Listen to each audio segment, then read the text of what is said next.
வணக்கம் மக்களே. Nita form India சேனல்லேருந்து இன்றைய பதிவு பார்த்திங்கன்னாங்க, குண்டுமல்லி முழுக்க இந்த பதிவுலாம் பார்த்திங்கன்னா குண்டுமல்லி தான். இந்த பனிக்காலம் மற்றும் மழைக்காலம் இப்போ நாங்கள் எங்கள் தோட்டத்தில் என்ன பண்ணியிருக்கோம் அப்படிங்கிறது வந்து முழுமையாக இந்த தகவல் வந்து இந்த வீடியோவில் வந்து நான் உங்கள்கிட்ட ஷேர் பண்ண போகிறேங்க. நாங்கள் வந்து முன்னாடியே சொல்லியிருந்தோம், தோட்டம் வந்து ஒரு 30 சென்ட் வந்து செடி வந்து நான் வந்து ஹார்வெஸ்ட் பண்ணியிருக்கேன். மேலே வந்து நாங்கள் வந்து செடி வந்து அறுத்து விட்டுருந்தோம். அது செடி ரொம்ப உயரமாக போன காரணத்தினால இந்த மழை வந்து அளவுக்கு அதிகமாக பெய்யும்போதுங்க அந்த செடியெல்லாம் வந்து பார்த்திங்கன்னா வளைஞ்சு கொஞ்சம் செடியெல்லாம் வந்து ஒரு பக்கம் சாய்ஞ்சி இதாக இருந்தது. அதனால் கட் பண்ணி விட்டியாச்சு மேலே. அந்த கட் பண்ணி விட்டதுக்கப்புறம் பார்த்திங்கன்னா எல்லா செடியும் வந்து பார்த்திங்கன்னா அபரிமிதமான ஒரு துளிர் எடுத்து வளர்ச்சி அடைஞ்சிருக்கு. மீதி இல்லை ஒரு ஏக்கரில் வந்து பார்த்திங்கன்னா 1.25 ஏக்கரில் வந்து பார்த்திங்கன்னா இங்கே வந்து நாங்கள் வந்து உரம் லாஸ்ட் டைம் உங்கள்கிட்ட பதிவு பண்ணியிருந்தேன், உரம் போட்டிருந்தாங்க அப்படின்னு. என்னென்ன போட்டிருந்தேன்னு சொல்லிட்டு சொன்னோம்னா, டிஏபி போட்டிருந்தேங்க, குருணை போட்டிருந்தேன், அதுக்கப்புறம் ஃபேக்டாம்பஸ்ஸு, அப்புறம் ஆல்-19 வந்து ஒரு கொஞ்சம் சேர்த்துக்கிட்டுங்க, கூட யூரியா கொஞ்சம் சேர்த்துக்கிட்டுங்க. இந்த உரம்லாம் சேர்த்து போட்டேன். பிறகு என்ன பண்ணேன் அப்படின்னா, இப்போ நீங்கள் பார்க்குறீங்களா இந்த செடியெல்லாம், நான் வந்து ஆட்டு எரு வந்து என்கிட்ட இருந்ததுங்க. ஆட்டு எருவு மாட்டு எருவு இருந்தது. ஒரு 2 நாட்களுக்கு முன்னாடி தான் நான் வந்து செடிக்கு போட்டிருந்தேன். ஒரு 30 செடி போட்டு ட்ரையல் பார்த்தோம்னா இந்த மாதிரி வளர்ச்சி வந்து நல்லா அபரிமிதமான ஒரு வளர்ச்சி இருக்குது. கூடவே வந்து பார்த்திங்கன்னா செடியெல்லாம் வந்து பார்த்திங்கன்னா புது அரும்பு எடுக்க ஆரம்பிச்சிச்சிங்க. இப்போ நமக்கு இன்னொரு 1 வீக்கில் ஃபுல்லாக வந்து 1.5 ஏக்கருக்கு பக்கமாக நமக்கு வந்து இப்போ ப்ரொடக்ஷன் ஸ்டார்ட் ஆகும். மறுபடியும் இப்போ தான் இந்த 1 ஏக்கரில் வந்து ப்ரொடக்ஷன் ஸ்டார்ட் ஆகி முடிஞ்சு இப்போ மறுபடியும் வந்து ப்ரொடக்ஷன் ஸ்டார்ட் ஆகுதுங்க. இப்போ இதுக்கான ஒரு தயாரிப்பு முன் பண்ணி தான் இப்போ நடந்துக்கிட்டு இருக்குது தோட்டத்தில். அது போக வந்து பார்த்திங்கன்னா நம்ம செடிகள் வந்து மேலே வந்து நாங்கள் வந்து என்ன பண்ணோம்னா, மோனோக்ரோட்டோபாஸ், சாப் பவுட்ரு, தைமத்தசிம் இதை வந்து மேலே வந்து ஸ்ப்ரே பண்ணியிருந்தோம். செடிகளுக்கு பூச்சி மருந்தாக என்பிகே ஆல்-19 வந்து பார்த்திங்கன்னா நான் வந்து கூட வந்து சேர்த்துக்கிட்டேங்க. என்ன சேர்த்துக்கிட்டேன்னா, ஒரு 10 லிட்டர் டேங்க் அளவில் நான் வந்து என்ன பண்ணிக்கிட்டேன்னா ஒரு 50 கிராம் எடுத்துக்கலாம். ஆனால் பெரிய செடி இருந்தால் 50 கிராம் போதும். இது கொஞ்சம் இளம் செடியாக இருக்குது, ஒரு 3 மாதம் 4 மாதம் செடி இருக்குன்னா ஒரு 25 கிராம் எடுத்துக்கங்க. இல்லைனா நீங்கள் சின்ன செடியாக இருந்தாலும் சரி, பெரிய செடியாக இருந்தாலும் சரி, 25 கிராம் வந்து ஆவரேஜ் போதுங்க. ஏன்னா அது ரெண்டுமே இருக்குது, நைட்ரஜன், பாஸ்பரஸ், பொட்டாஷ் 3 இருக்குது. கூட வந்து என்ன பண்ணலான்னா, இதே அளவில் ஒரு 25 கிராமுக்கு சல்ஃபர் வந்து தனியாக கிடைக்குங்க. ரொம்ப சீப்பு தான் அது. ஒரு 1/4 கிலோ 100 120 ரூபா அப்படி தான் வரும். ஸோ அது நீங்கள் வாங்கி அதுவும் ஒரு டேங்க்கு 25 கிராம், 25 கிராமுக்கு மேலே போடாதீங்க. சல்ஃபர் போட்டிங்கன்னா செடில் வந்து நல்லா பூஸ்ட் பண்ணும் ஃப்ளவர்ஸ்க்கு. இது வந்து நிறைய பிரான்ச். இந்த செடியெல்லாம் பாருங்கள், இந்த மழையில் வந்து ஒரு செடி வந்து சுத்தமாக டிஸ்டார்ட் ஆகிடுச்சு. ஆனால் நாங்கள் கட் பண்ணி மண் அடித்து விட்டதுக்கப்புறம் ஃபுல்லாக துளிர் எடுக்க ஆரம்பிச்சிதுங்க. இதிலே ஃபுல்லாக துளிர் எடுக்க ஆரம்பிச்சிருக்கு. இந்த தோட்டம் வந்து நான் எக்ஸ்பெக்ட் பண்ண ஹார்வெஸ்ட்டு, அதாவது மேலே வந்து அறுத்து விட்ட பிறகு கொஞ்ச நாள் கழித்து நம்ம வந்து ப்ரொடக்ஷன் கொண்டு வரலாம் இதை அப்படின்ட்டு ஒரு மைண்ட் செட்டில் நான் வந்து எந்த ஒரு ஃபெர்டிலைசரும் நான் தரலைங்க. 1 ஏக்கருக்கு மட்டும்தான் நான் உரம் போட்டேன். ஏன்னா இந்த மழை பனி இருக்குன்றதுனால எப்போ மழை வருதுன்றது தெரியல எனக்கு. இன்றைக்கி கூட மழைங்க. இன்றைக்கி என்ன தேதி? இன்றைக்கி 27 டிசம்பர். இன்றைக்கி நல்ல மழை, நேற்றுலேருந்து மழை. அது காரணமாக நம்ம செலவு பண்ணி ப்ரொடக்ஷன் வரலன்னா என்ன பண்ணுறதுன்றதுனால இந்த 30 சென்ட் அளவில் 3000 செடிக்கு நான் எந்த இடுபொருளும் நான் கொடுக்கல.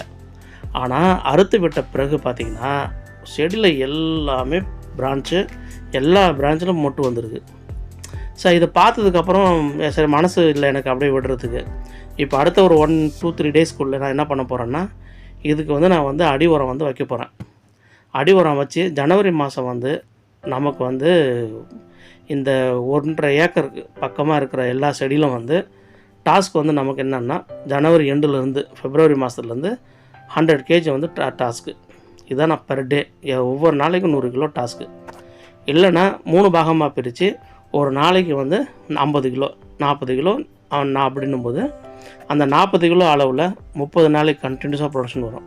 அப்போது 1.2 டன் நமக்கு ப்ரொடக்ஷன் டாஸ்க்கு. 1200 கிலோ நமக்கு ஒரு மாதத்துக்கு டாஸ்க்கு. இந்த 1200 கிலோ இன்ட்டு 300 ரூபா போட்டோம்னா நமக்கு கிட்டத்தட்ட ஒரு டன்னுக்கு 3 லட்சம், 200 கிலோ வந்து பார்த்திங்கன்னா 60,000, 3,60,000 ரூபா வரும். செலவு வந்து பார்த்திங்கன்னா இடுபொருள் செலவு, மேலே ஸ்ப்ரே செலவு எல்லாமே நம்ம பார்த்தோம்னா நமக்கு 20,000 இல்லை 25,000 மேலே தாண்டாது ஒரு 3 ஏக்கர் மொத்தமாக சொல்கிறேன். ப்ரொடக்ஷன் வர்றது வந்து பார்த்திங்கன்னா நமக்கு 1.5 ஏக்கரு, இன்னும் 1.5 ஏக்கர் 1 ஏக்கர் வந்து 1.5 ஏக்கர் வந்து நமக்கு இளம் செடி தான். அதில் ப்ரொடக்ஷன் வந்து வர்றதுக்கான வாய்ப்பு குறைவு. ஏன்னா இப்போ தான் நட்டு ஒரு 2.5 மாதம் தான் ஆகுது. அப்புறம் காக்கடான் வந்து ஒரு 30 சென்ட் இருக்குது. இது எல்லாமே சேர்த்து வந்து பார்த்திங்கன்னா அடி கீழே வந்து இடுபொருள் வந்து கொடுக்குறது ஒரு 10,000 ரூபாய் அடி வரும். ஏன்னா எப்படி வாங்கணும், நம்ம ஒரு 5 மூட்டை ஒரு 6 மூட்டை இருந்தால் போதும் ஒரு மாதத்துக்கு. அது போக வந்து மேலே வந்து பார்த்திங்கன்னா நம்ம ஒரு வாரத்துக்கு நம்ம ஒரு 3000 ரூபாய் கணக்கு பண்ணிக்கினா கூட, நம்ம ஸ்ப்ரே வாங்குகிற செலவு பண்ணிக்கினா கூட நமக்கு வந்து கிட்டத்தட்ட வந்து பார்த்திங்கன்னா ஒரு 4×12 இது 12,000 ரூபாய், இது ஒரு 10 மொத்தமாக சேர்த்தா ஒரு 25,000 ரூபாய் நமக்கு செலவு வருங்க. நமக்கு போக போக நமக்கு வந்து ஒரு பூ பறிப்பு இருக்குது. பூ பறிக்கிறது வந்து பார்த்திங்கன்னா நமக்கு வந்து ஒரு தோராயமாக ஒரு 40 கிலோ நமக்கு வந்து ஒரு அறுவடை வருதுன்னு வச்சிங்களேன். இல்லை ஒரு தோராயமாக ஒரு 50 கிலோ வருதுன்னு வச்சுப்போம். 50 கிலோ வருதுன்னா நமக்கு வந்து ஒரு 10 பேர் வேணும் எப்படியும். ஏன்னா ஒரு ஆள் வந்து நமக்கு 5 கிலோ பூ பறிக்கிறாங்க அப்படின்னா நமக்கு 10 பேர் அது வேணும். 10 பேருக்கு வந்து ஒரு நாளைக்கு ஒரு 150 ரூபா கொடுக்குறோம் அப்படின்னா ஒரு நாளைக்கு நம்ம 1500 ருபீஸ் நம்ம அவங்களுக்கு தர வேண்டியதாக இருக்கும்.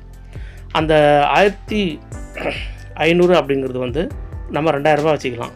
ஏன்னா சில பேர் 5 கிலோ பறிப்பாங்க, சில பேர் 3 கிலோ 4 கிலோ தான் பறிப்பாங்க. அந்த ஏற்ற இறக்கமுக்காக நம்ம இன்னொரு 3 ஆள் கூலி வந்து கூட வச்சுக்கலாம், 2000 ரூபா. ஸோ ஒரு நாளைக்கு நம்ம 2000 ரூபா 30 நாளைக்கு நம்ம கணக்கு போட்டோம்னா அது ஒரு 60,000 ரூபா. ஒரு 60 நமக்கு 25 நம்ம கணக்கு பண்ணோம்னா நமக்கு வருது கிட்டத்தட்ட ஒரு 85,000 ரூபா நமக்கு வரும். இந்த 85,000 போக மீதி உள்ள ஒரு 15,000 வந்து நம்ம இதர செலவு வச்சுக்கலாம். திடீர்னு வந்து பார்த்தா இடையில வந்து ஏதாவது பூச்சி தாக்குதல் அதிகமாக இருக்கும்போது நம்ம ஒரு மருந்து செலவு இருக்கும், அல்லது நம்ம வரப்போகிற செலவு, பெட்ரோல் செலவு இதெல்லாம் சேர்த்துக்கிட்டால் கூட நமக்கு வந்து 1,00,000 ரூபா நமக்கு வந்து செலவில் வந்து வச்சுக்கலாங்க. மீதி உள்ள 2,60,000, அதாவது நீங்கள் 50 கிலோ நம்ம பறித்தோம்னா 1.5 டன் வரும். 1.5 டன் வந்து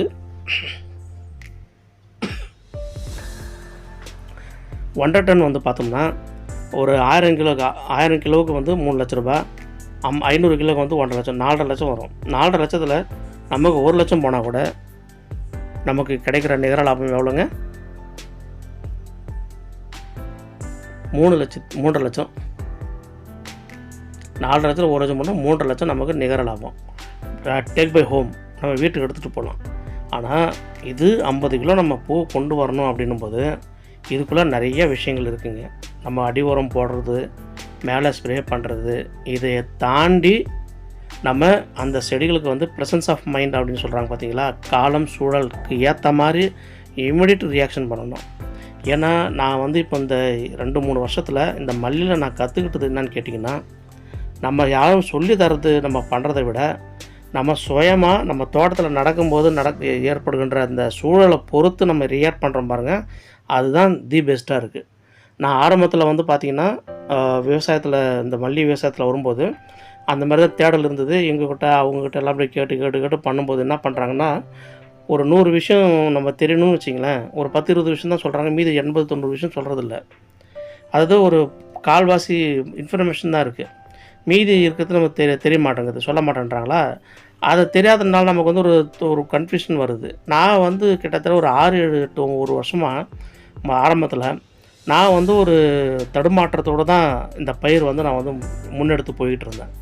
பட் எனக்கு வந்து ஒரு ப்ரெசன்ஸ் எனக்கு வந்து பார்த்திங்கன்னா, எனக்கு வந்து என்னோடய இன்டென்ஷன் வந்து எப்படி இருந்ததுன்னா, நிச்சயமாக மல்லியில் நம்ம ஜெயிச்சிடலாம், ஆனால் சில விஷயங்கள் நமக்கு இன்னும் அந்த பிடிப்படலைன்றது நமக்கு உதாரணத்துக்கு நான் புரிஞ்சுக்கிட்டது.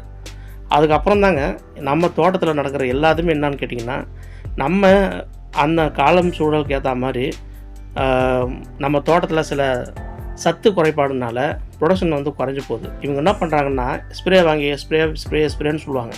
ஸ்ப்ரே வந்துங்க வெறும் பூச்சி கண்ட்ரோல் தாங்க பண்ணும். இதில் வந்து இந்த ஸ்ப்ரேயில் நமக்கு எக்ஸ்ட்ரா பூஸ்ட் பண்ணி தரது என்னன்னு கேட்டிங்கன்னா, ஜிப்ராலிக்கு, போரானு, சல்ஃபரு, என்பிகே, இது 4 வந்து ரொம்ப சீப்பு. வாங்கி நம்ம மேலே பூச்சி மருந்தோட சேர்த்து நம்ம அடிக்கலாம். இது போக இந்த டபுள், விப்புல், இந்த மாதிரி எனர்ஜெட்டிக் டானிக் இருக்குது பாருங்கள், இது வந்து ஓரளவுக்கு நமக்கு பூ வர்றதுக்கு உதவி பண்ணும். வராமல் ஒன்றும் விட்டுறாது, ஓரளவுக்கு நமக்கு உதவி பண்ணும்.